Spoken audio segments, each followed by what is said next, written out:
ডোডোর কাণ্ডটা শুধু দেখুন। বনুকে আজকে খাবারের ডিম দিচ্ছি। এই যে বনু আজকে ফার্স্ট টাইম, মানে ডিমটা অন্য সময় খাবারের সাথে মিক্স করে দিই, আজকে এরকমভাবে শুকনো দিচ্ছি, ওকেও ফার্স্ট টাইম। তার জন্য এদের দুজনের অবস্থাটা দেখুন, দেখুন দেখুন দেখুন দেখুন, একে দেখুন, আর এর মুখ দিয়ে পুরো ঝোল পড়ছে, দেখুন পুরো ঝোল ফেলছে। ঠিক আছে, মানে কাকে খাওয়াবো আর কাকে দেবো আর কাকে না দেবো, একে দেখুন শুধু, দেখুন দেখুন, পারলে খেয়েই নেয়। আর এরও মাসি এটাই ভালো লাগছে, দেখো ওর শুকনোটা খাবে, মানে এরও মুখের মানে ইয়ে রয়েছে। হ্যাঁ ভালোই, ওই এই সবজি ভাত দেবে ওরকম ভাবে খাবে না,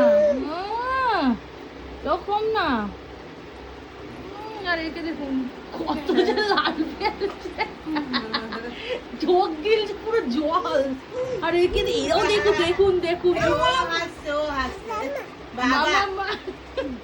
দেখুন, এই সাদা অংশটা, সাদা অংশটা দিতে বারণ করেছে, একটা তো সাদা অংশটা দিই। আর এদেরকে না দিলে না কি অবস্থা, আমি ভাত পাচ্ছি না। কাণ্ডটা দেখুন, মানে ওরে বাবা, আর এও ছিল আছে ভালো। হ্যাঁ ভাত খাওয়ার সময় নেই, হ্যাঁ ভাত ভাত খাওয়ার সময় ভাত খাওয়ায় না। এদের কাণ্ডটা দেখুন, এই দাঁড়াও মা, দাঁড়াও দাঁড়াও, আমি দিচ্ছি দিচ্ছি দিচ্ছি।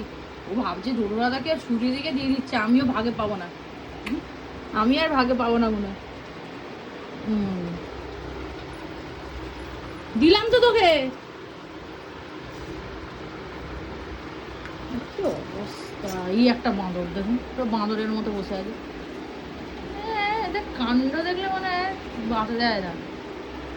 অবস্থা যতক্ষণ না ডিম শেষ হয় ততক্ষণ এই এদের অবস্থা এরকম, ভাবুন তাহলে।